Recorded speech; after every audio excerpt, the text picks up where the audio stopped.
ನಾನಿವತ್ತು ಒಂದು weight loss recipe ತೋರಿಸ್ತಾ ಇದ್ದೇನೆ. ಇದು ಚಟ್ನಿ ಪುಡಿ ತುಂಬ ಚೆನ್ನಾಗಿರ್ತದೆ. ಇದು ಅನ್ನ ಜೊತೆಗೆ, ದೋಸೆಗೆ, ಇಡ್ಲಿಗೆ, ಚಪಾತಿ ಎಲ್ಲದಕ್ಕೂ ತಿನ್ಬೋದು. ರೊಟ್ಟಿಗೆ ಸಹ ಬಿಸಿ ಬಿಸಿ ಅನ್ನ ಜೊತೆ 1 ಸ್ಪೂನ್ ಚಟ್ನಿ ಪುಡಿ ಹಾಕಿ ಅದರ ಜೊತೆ 1 ಸ್ಪೂನು ತುಪ್ಪ ಹಾಕಿ ಮಿಕ್ಸ್ ಮಾಡಿಕೊಂಡು ಊಟ ಮಾಡಬೇಕು. ತುಂಬ ಚೆನ್ನಾಗಿರ್ತದೆ. ಇದಕ್ಕೆ ನಮಗೆ ಯಾವುದೇ ಸಾಂಬಾರೆಲ್ಲ ಏನು ಬೇಕಂತ ಇಲ್ಲ. ಹಾಗಿದ್ರೆ ಇದನ್ನು ಹೇಗೆ ಮಾಡೋದಂತ ನೋಡುವ. ನಿಮಗೆಲ್ಲರಿಗೂ ವೆರೈಟಿ ಕುಕಿಂಗ್ ಫ್ಲೇವರ್ಸ್ಗೆ ಪ್ರೀತಿಯ ಸ್ವಾಗತ. ನಾನಿಲ್ಲಿ ಇವತ್ತು 1 ಬೌಲಷ್ಟು ಫ್ಲ್ಯಾಕ್ಸ್ ಸೀಡ್ ತಗೊಂಡಿದ್ದೇನೆ. ಅದೇ ಅಗಸೆ ಬೀಜ ಅಂತ ಹೇಳ್ತಾರೆ ಇದಕ್ಕೆ. ಇದನ್ನು ಚೆನ್ನಾಗಿ ಹುರಿಬೇಕು. ಇದು ನಮಗೆ ತುಂಬ ಒಳ್ಳೆಯದಿತ್ತು. BP ಶುಗರ್ ಇದ್ದವರೆಲ್ಲ ಇದನ್ನು ತಗೊಳ್ತಾರೆ. ಮತ್ತು ವೆಯ್ಟ್ ಲಾಸಿಗಂತೂ ಇದು ಬೇಳಿ ಮಾಡಿಸಿದ್ದು. ಇದನ್ನು ನಾವು ಹೀಗೇ ಹುರಿದು ತಿನ್ಬೋದು, ಅಥವಾ ಹಸಿದು ಪುಡಿ ಮಾಡಿ ನೀರು ಜೊತೆ ಮಿಕ್ಸ್ ಮಾಡಿ ಅದು ಸಹ ಕುಡಿಬೋದು ಖಾಲಿ ಹೊಟ್ಟೆಗೆ. ಇವತ್ತು ನಾನು ಚಟ್ನಿ ಮಾಡ್ತಾ ಇದ್ದೇನೆ. ಅದನ್ನು ಚೆನ್ನಾಗಿ ಹುರಿಬೇಕು, ಅದು ಸೌಂಡ್ ಬರಬೇಕು ಪಟ ಪಟ ಅಂತ. ಆಮೇಲೆ ಅದನ್ನು ಒಂದು ಪ್ಲೇಟಿಗೆ ತೆಗೆದಿಡ್ತಾ ಇದ್ದೇನೆ. ನಂತರ ಇಲ್ಲಿ 1/4 ಬೌಲಷ್ಟು ಕಡಲೆ ಬೀಜ ತಗೊಂಡು ಹುರಿತಾ ಇದ್ದೀನಿ. ಕಡಲೆ ಬೀಜ ಸ್ವಲ್ಪ ತಗೊಳ್ಬೇಕು, ಒಂದು 4-5 ಸ್ಪೂನಷ್ಟು ಸಾಕು. ಇದು ಸಹ ಹಾಗೆಯೇ ಗೋಲ್ಡನ್ ಬ್ರೌನ್ ಬರುವ ತನಕ ಮೀಡಿಯಂ ಫ್ಲೇಮಲ್ಲಿ ಹುರಿಬೇಕು. ಹೈ ಫ್ಲೇಮ್ ಮಾಡಬಾರ್ದು, ಇಲ್ಲಾಂದರೆ ಅದು ಒಂದೇ ಸತಿ ಹೊರಗೆ ಮಾತ್ರ ಸುಟ್ಟೋಗ್ತದೆ, ಒಳಗಡೆ ಏನದು ಬೇಯೋದಿಲ್ಲ. ಹಾಗಾಗಿ ಅಲ್ಲಿ ತನಕ ಅದನ್ನು ಫ್ರೈ ಮಾಡಬೇಕು. ಮೀಡಿಯಂ ಫ್ಲೇಮಲ್ಲೇ ಮಾಡ್ತಾ ಇದ್ದೇನೆ. ಇವಾಗ ನೋಡಿ, ಇದು ಸಹ ಫ್ರೈ ಆಗಿದೆ. ಇವಾಗ ಇದನ್ನು ಸಹ ನಾನು ಅದೇ ಪ್ಲೇಟಿಗೆ ತೆಗೆದಿರ್ತಾ ಇದ್ದೇನೆ, ಗಸೆ ಬೀಜ ತೆಗೆದಿರ್ತಾ ಇಲ್ಲ ಅದಕ್ಕೇನೆ. ಆ ನಂತರ ಅದೇ ಪ್ಯಾನಿಗೆ 1 ಸ್ಪೂನಷ್ಟು ಕಡಲೆಬೇಳೆ, ಆಮೇಲೆ 1 ಸ್ಪೂನಷ್ಟು ಉದ್ದಿನಬೇಳೆ ಹಾಕಿ ಇದನ್ನು ಸಹ ಹಾಗೇನೆ ಗೋಲ್ಡನ್ ಬ್ರೌನ್ ಬರುವ ತನಕ ಹುರಿಬೇಕು. ಇದು ನಾವು ಯಾವುದೇ ಎಣ್ಣೆ ಹಾಕಲಿಕ್ಕಿಲ್ಲ, ಉಪಯೋಗಿಸ್ಲಿಕ್ಕಿಲ್ಲ, ಹಾಗೇನೆ ಹುರಿಯುವಂಥದ್ದು.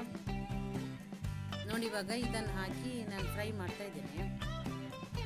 ಇದು ಸಹ ಹಾಗೇನೆ ಎಲ್ಲ ಮೀಡಿಯಂ ಫ್ಲೇಮಲ್ಲೇ ಮಾಡಬೇಕು. ನೋಡಿ, ಇವಾಗ ಇದು ಸಹ ಕಲರ್ ಚೇಂಜ್ ಆಗಿದೆ. ಇದನ್ನು ಸಹ ಎತ್ತಿಡ್ತಾ ಇದ್ದೇನೆ.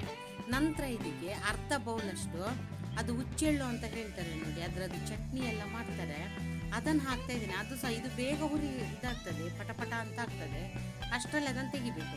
ನಂತರ 1 ಸ್ಪೂನಷ್ಟು ಧನಿಯಾ ಬೀಜ, ಅದೇ ಕೊತ್ತಂಬರಿ ಬೀಜ, ಮತ್ತು 1 ಸ್ಪೂನಷ್ಟು ಜೀರಿಗೆ ಹಾಕಿ ಇದನ್ನು ಸಹ ಫ್ರೈ ಮಾಡಬೇಕು. ಇದು ಫ್ರೈ ಆಗಿ ಆದಮೇಲೆ ಇದನ್ನು ಸಹ ಮೀಡಿಯಂ ಫ್ಲೇಮಲ್ಲೇ ಮಾಡಬೇಕು. ಇದನ್ನು ಸಹ ನಾನು ಅದೇ ಇದಕ್ಕೆ ತಟ್ಟೆಗೆ ಎತ್ತಿಡ್ತಾ ಇದ್ದೇನೆ. ನಂತರ ಇದಕ್ಕೆ ಒಂದು 10 ಗುಂಟೂರು ಮೆಣಸಿನ್ಕಾಯಿ ಮತ್ತು 7 ಬ್ಯಾಡಗಿ ಮೆಣಸಿನ್ಕಾಯಿ ಹಾಕಿ ಇದನ್ನು ಸಹ ಹುರಿಬೇಕು. ಇದು ಜಾಸ್ತಿ ಕಪ್ಪಾಗಬಾರ್ದು, ಸ್ವಲ್ಪ ಬಿಸಿ ಆದರೆ ಸಾಕು, ಅಷ್ಟೇ. ಒಂಥರ ಕ್ರಿಸ್ಪಿ ನಮ್ಗೆ ಗೊತ್ತಾಗ್ತದೆ ಅದು ಹುರಿಯುವಾಗಲೇ. ಇಷ್ಟು ಹುರಿದು ಇದು ಮತ್ತು ನಿಮ್ಮ ಹತ್ರ ಸ್ವಲ್ಪ ಕರ್ಬೇವು ಸೊಪ್ಪಿದ್ರೆ ಅದನ್ನು ಹಾಕಿ. ನನ್ನ ಹತ್ರ ಇರಲಿಲ್ಲ, ಅದಕ್ಕೆ ನಾನು ಹಾಕಲಿಲ್ಲ. ಇವಾಗ ನೋಡಿ, ಎಲ್ಲ ಇದು ತಣ್ಣಗಾದ್ಮೇಲೆ ಒಂದು ಮಿಕ್ಸಿ ಜಾರ್ ತಗೊಂಡು ಅದಕ್ಕೆ ಒಂದು 5 ಎಸಳು ಬೆಳ್ಳುಳ್ಳಿ, ಮತ್ತು ಒಂದು ಲಿಂಬೆಗಾದದಷ್ಟು ಹುಣಸೆ ಹುಳಿ, ಆಮೇಲೆ ಇಲ್ಲಿ ಇದು ಮೆಣಸಿನ್ಕಾಯಿ ಹುರಿದಿದ್ದೇನೆ ಅದನ್ನು ಹಾಕಿ ಫಸ್ಟ್ ಪೌಡ್ರ್ ಮಾಡ್ಕೊಳ್ಬೇಕು. ನಂತರ ಇಲ್ಲಿ ಎಲ್ಲ ನಾವು ಹುರಿದಿಟ್ಟಿದ್ದೇವಲ್ಲ, ಅಗಸೆ ಬೀಜ, ಫ್ಲ್ಯಾಕ್ಸ್ ಸೀಡ್, ಕಡಲೆ ಬೀಜ, ಅದೆಲ್ಲ ಮಿಕ್ಸ್ ಮಾಡಿ ಸ್ವಲ್ಪ ಸ್ವಲ್ಪವೇ ಹಾಕಿ ಇದನ್ನು ಪುಡಿ ಮಾಡ್ಕೊಂಡು ಬರಬೇಕು, ಪೌಡ್ರ್ ಮಾಡ್ಕೊಂಡು ಬರಬೇಕು. ನಾನು ನೋಡಿ ಇದನ್ನು ಪೌಡ್ರ್ ಮಾಡ್ಕೊಂಡು ಬರ್ತೇನೆ. ಮತ್ತು ರುಚಿಗೆ ಎಷ್ಟು ಬೇಕಷ್ಟು ಉಪ್ಪು ಹಾಕ್ಕೊಳ್ಬೇಕು. ನೋಡಿ, ಇವಾಗ ಚಟ್ನಿ ಪುಡಿ ಎಲ್ಲ ರೆಡಿ ಆಯಿತು. ಎಷ್ಟು ಚೆನ್ನಾಗಾಗಿದೆ ನೋಡಿ. ಇದು ನಾವು ಸ್ಟೋರ್ ಮಾಡಿ ಇಡ್ಬೋದು 1 ತಿಂಗಳ ತನಕ, ಹೊರಗೇನೂ ಇಡ್ಬೋದು. ಯಾಕೆಂದರೆ ನಾವು ಎಣ್ಣೆಯನ್ನು ಹಾಕಲಿಲ್ಲ, ಹಾಗೆಯೇ ಹೊರಗಡೆ ಇದ್ದರೂ ತುಂಬ ಚೆನ್ನಾಗಿರ್ತದೆ. ಅಥವಾ ಫ್ರಿಜ್ಜಲ್ಲೂ ಸಹ ಇಟ್ಕೊಳ್ಬೋದು.